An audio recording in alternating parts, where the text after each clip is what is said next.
Before we bounce, today marks an important anniversary. 75 years ago today, the first black players, they entered the NBA, paving the way for black athletes and transforming the landscape of the league. Here's Steph Curry, Karl Anthony Towns, Jaylen Brown, and Kareem Abdul-Jabbar on the importance of the three pioneers. This year, we celebrate the 75th anniversary of the three black pioneers who broke the NBA's color barrier. Chuck Cooper, Earl Lloyd, and Nat Sweetwater Clifton. They each excelled as college athletes and as members of the world-famous Harlem Globetrotters. But when they entered the NBA in 1950, they cemented their legacy as historic figures in the game. Despite enduring difficulties and discrimination, these pioneers laid the groundwork for all who came after them. In 1950, the Boston Celtics hadn't yet won an NBA title, but they made history when they drafted Chuck Cooper, the first black player ever to be selected. Chuck Cooper being drafted, it was the ownership of the NBA saying that we can accept integration of the NBA. Cooper takes the pass and drops in a perfect two-pointer. Chuck Cooper not only made an indelible mark on the NBA, but the legacies he left behind at Duquesne University and in his native Pittsburgh are just as large. When my dad came back to Pittsburgh after his NBA career, he got his master's degree, he knew that he needed education. To become the first African-American city department director, to become the first black executive at PNC Bank. As a son, I would want to be able to say, hey, Dad, you deserve it all. Basketball fans in the late 1940s knew the name Nat Sweetwater Clifton. He was a star for the super popular Harlem Globetrotters. But in 1950, he made history with the New York Knicks, becoming the first black player to sign a contract with an NBA team. That's New York's Sweetwater Clifton. The goal was to get in there so that he could break a barrier. Sweetwater Clifton loops one in to delight all Knickerbocker fans present. With his unique ball handling skills, his game was ahead of its time.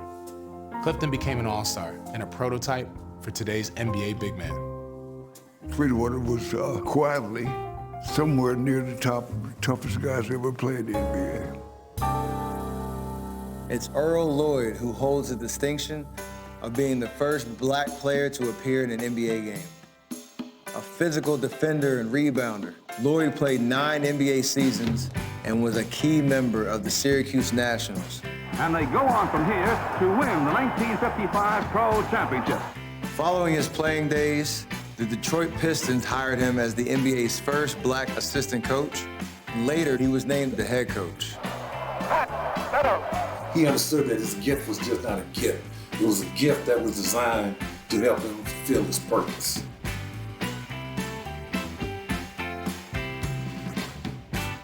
Now welcoming in Pelicans guard and president of the National Basketball Players Association, CJ McCollum. CJ, as always, we appreciate you making the time, especially because today it marks the 75th anniversary of the historic 1950 NBA draft, when the first black players entered the NBA. Chuck Cooper was drafted by the Celtics, Earl Lloyd went to Washington to the Capitals, and then Nat Sweetwater Clifton signed with the New York Knicks the next month from the Harlem Globetrotters. So from your perspective, how integral were they in pioneering the way that black athletes are in the NBA today and opening up that space?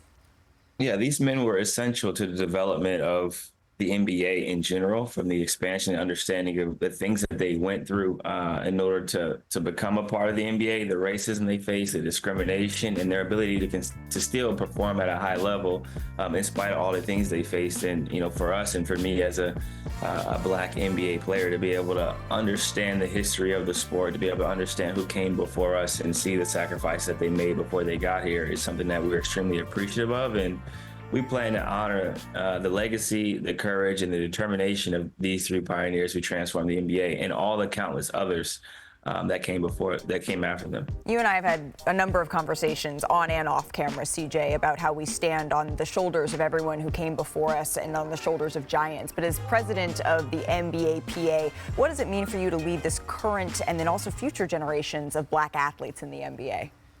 It means a lot to me. It's something I don't take for granted. It's a blessing and an honor and a privilege to be able to play in the NBA and to be able to, you know, continue to to grow and build the game that was, kind of laid before us, and understanding the history of our sport, understanding, so many players from different walks of life are now able to play in the NBA and take care of their families is something I don't take for granted. And we're excited to celebrate the history of our sport. We're excited to celebrate Black history, and we can't wait for everyone to kind of see what we have in store throughout not only this year, but the years to come. CJ McCollum, as always, we appreciate you stopping by, and I also really appreciate all the work that you do for the NBA. Thank you so much.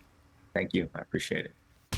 Saturday night on ABC, we'll have Game 3 between Jalen Green and the Rockets, Steph Curry and the Warriors at 8:30 Eastern, 5:30 Pacific, with the series tied at 1 game apiece. We will have to see what Jimmy Butler's status is for this one. Coverage tips with NBA Countdown at 8 Eastern. We have an update on USC recruit Alijah Arenas. He is out of an induced coma 1 day after being involved in a car crash in the Los Angeles area, according to a family statement provided to ESPN.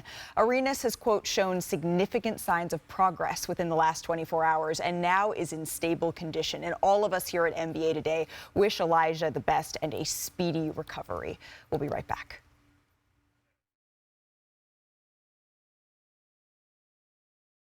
Try to boast at what I look like. If I'm going hard and where I pull up all range. Jimmy with the heat, I'm on fire. It's NBA on the ESPN.